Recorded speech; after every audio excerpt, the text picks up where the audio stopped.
Oi pessoal, tudo bem? Nessa videoaula vamos falar sobre a história das pessoas com deficiência. Se atualmente nas escolas e universidades as discussões de inclusão de pessoas com deficiência estão em alta, nem sempre foi assim. Vem comigo!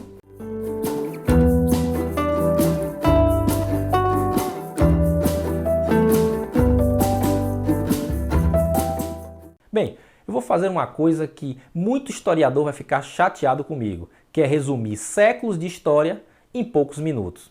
Mas é por uma boa causa.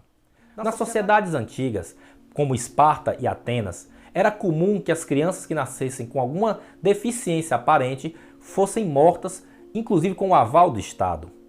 Isso é citado no livro Educação e Luta de Classes de Aníbal Ponce, que ele diz o seguinte: como retribuição para o usufruto da terra, os espartanos se comprometiam a prestar os serviços, especialmente guerreiros, de que sua classe social necessitava para a defesa e expansão. Os filhos defeituosos ou débeis eram imolados, porque os interesses da classe proprietária ficariam comprometidos se um lote passasse às mãos de um herdeiro incapaz para o manejo de armas. Falando de Esparta, muita gente deve lembrar do filme 300, por cenas como essa.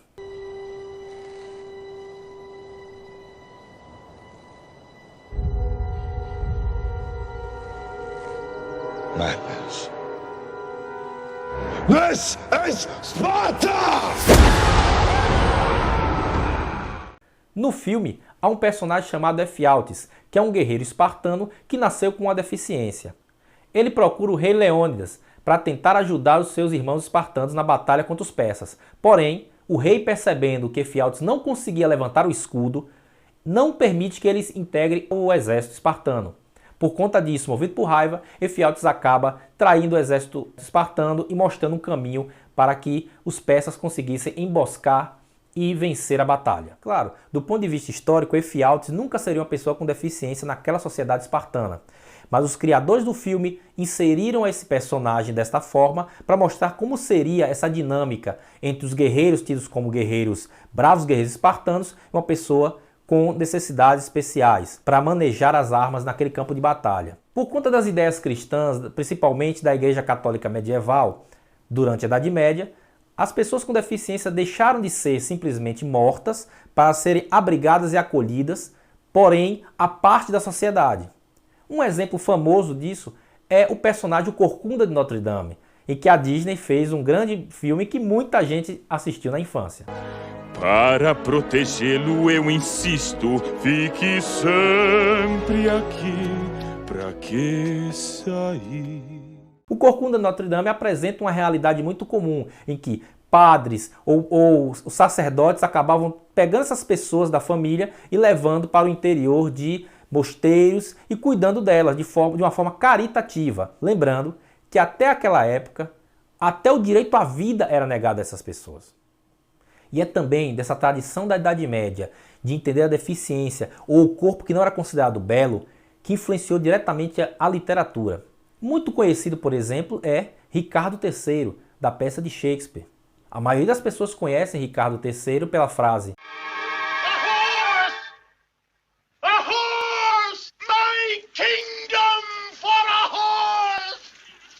mas Ricardo III é muito famoso pelo seu aspecto físico. É um personagem tido com uma deformidade na perna, com uma corcunda e muito, mas muito mal. Esse personagem, segundo Shakespeare, apresentava a sua vilania através do seu aspecto físico. Escavações arqueológicas mais atuais demonstraram que Ricardo III não tinha nada daquilo que foi descrito por Shakespeare. Mas entendemos que o dramaturgo era um escravo do seu tempo e traz em suas peças todos os elementos relacionados à cultura de sua época. Por isso, Ricardo aparentava daquela forma. Aliás, ele escreveu aquela peça num momento em que a família que tinha deposto Ricardo III estava no poder.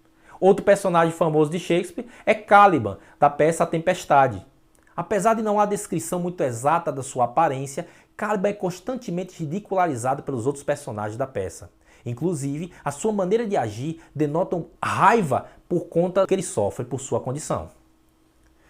Outro grande clássico da literatura inglesa é o livro Dr. Jekyll and Mr. Hyde, de Robert Louis Stevenson, que no Brasil foi traduzido como O Médico e o Monstro, apresenta duas personalidades, um médico belo e o seu alter ego, que é uma pessoa com feições características disformes, o que mostrava o doutor bom e aquela figura disforme mal, relacionando a personalidade com a aparência física. Então percebam que até em obras como as peças shakespearianas, a questão do corpo com deficiência, ou o corpo considerado não belo para a época, traz consigo todos os elementos sociais referentes ao preconceito das pessoas da época. E será que esse preconceito não existe ainda hoje? O que é que você acha? Bem, após o iluminismo na Europa, vários estudos começaram, do ponto de vista da ciência médica, a discutir a questão das pessoas com deficiência. Um caso muito famoso é o de Victor de Aveyron, que era uma criança francesa que foi encontrada num bosque e entregue a um orfanato. Victor acabou sendo criado por lobos. Por conta disso, todos os seus aspectos sociais eram muito mais animais do que humanos. Algumas tentativas educacionais foram feitas para trazer Victor de Aveyron novamente a uma condição menos animalesca e mais humana. Porém, houveram alguns avanços, mas ele não conseguiu totalmente ter seu desenvolvimento intelectual. Numa manhã de inverno, o garoto foi até a vila atrás de comida. O menino foi levado para o psicólogo Jean-Marc Gaspard, que o batizou de Victor. Victor não se adaptou à vida da cidade. Ele não gostava de roupas, não comia quase nada e sempre que podia, dava um jeito de fugir. Victor permaneceu selvagem e incontrolável. E o que mais intrigou os especialistas, Victor nunca aprendeu a falar. Sem evolução, o psicólogo desistiu e Victor viveu numa clínica até a morte, aos 40 anos de idade. Apesar disso, é considerado um marco na educação de pessoas com deficiência. Já no Brasil, as primeiras grandes iniciativas no que diz respeito ao atendimento das pessoas com deficiência surgem apenas no Segundo Império, muito por conta, principalmente, da vontade do imperador Dom Pedro II, quem, no ano de 1854, criou o Imperial Instituto dos Meninos Cegos, conhecido atualmente como Instituto Benjamin Constant. E, posteriormente, em 1857, ele fundou o Instituto dos Surdos Mudos, chamado atualmente de Instituto Nacional de Educação de Surdos. Esses dois institutos, sediados no Rio de Janeiro, são hoje referência no trabalho com pessoas com deficiência, principalmente no que se refere à pesquisa e formação de profissionais. Inaugurada em 1857, a escola foi a primeira do Brasil construída exclusivamente para surdos e tem hoje mais de 600 alunos, da educação infantil até o ensino médio. O Instituto Nacional de Educação de Surdo, o INES, também é referência na formação de profissionais bilíngues. O INES está comemorando 160 anos de história. A data da inauguração deu origem ao Dia Nacional do Surdo, celebrado em 26 de setembro. E o Instituto está cheio de motivos para comemorar. Em 2017, pela primeira vez, o Exame Nacional do Ensino Médio, o Enem, vai contar com uma videoprova em Libras, na língua natural dos surdos. É a primeira vez em que a gente vai ter um dispositivo em que os nossos estudantes vão poder realizar esse exame, essa prova, dentro da sua língua natural. A gente pode colocar como marco recente o decreto que regulamentou a Libras como segunda língua oficial do Brasil. Então, a Libras, como língua oficial, garante ao surdo o acesso a espaços onde antes ele não tinha inserção. Carlos Augusto é professor do Instituto há mais de 30 anos e acredita no esporte como um instrumento de inclusão. Nós temos professores que desenvolvem atividades em basquete, em voleibol, em handebol, futebol de salão e estamos trazendo, agora esse ano, ano passado a gente trouxe o jiu-jitsu e teve esse maravilhoso grupo de medalhas com nossos alunos, E esse ano a gente começou também com a vela.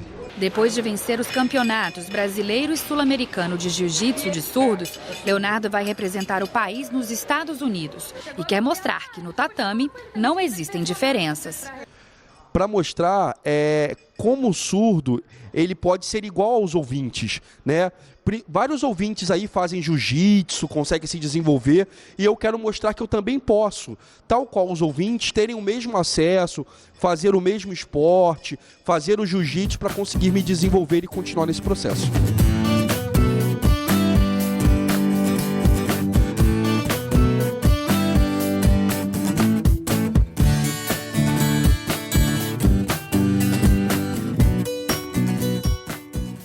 Também, depois da Guerra do Paraguai, foi criado o Asilo dos Inválidos da Pátria, por conta de muitos soldados que vieram mutilados da guerra e precisavam de um local para que pudessem repousar, para que pudessem viver e que pudessem ter um tratamento adequado.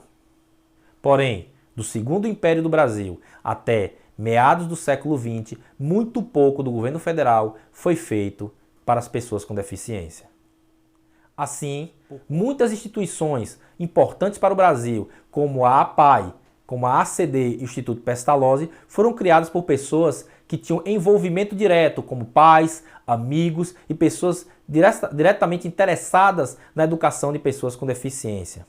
Algumas dessas instituições, inclusive, existem até hoje e são importantes centros de formação e atuação no que diz respeito à educação e inclusão de pessoas com deficiência. Respeito, oportunidade, inclusão.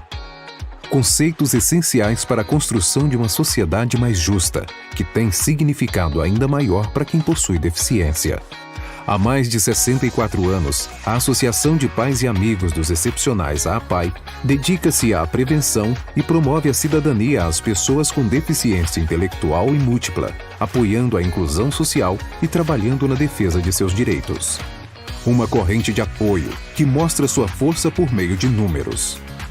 São mais de 2.200 APAIs e entidades filiadas em todo o país, coordenadas por 24 federações estaduais que atendem diretamente todos os dias a aproximadamente 300 mil pessoas com deficiência, além de seus familiares, no âmbito da assistência social.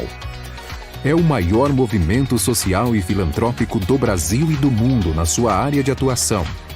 A APAI Brasil foi construída pelas famílias e pelos amigos das pessoas com deficiência, sendo pioneira no processo de inclusão. Atualmente, a estrutura da APAI Brasil é composta por diretoria executiva, conselhos fiscal, consultivo e de administração, autodefensores, equipe técnica e coordenações de áreas de atendimento.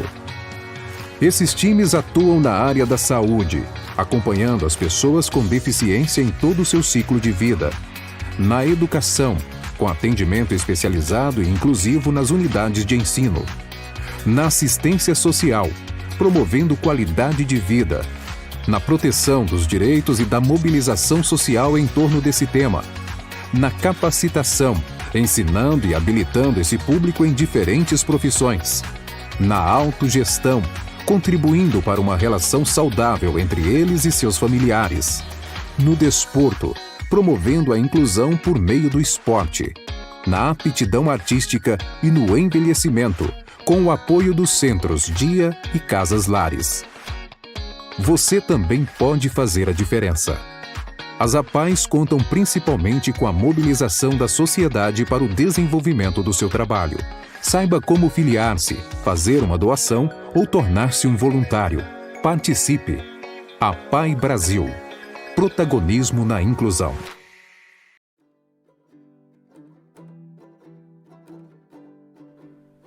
No que diz respeito à história das pessoas com deficiência, Romeu Sasaki argumenta que ela pode ser dividida em 4 fases.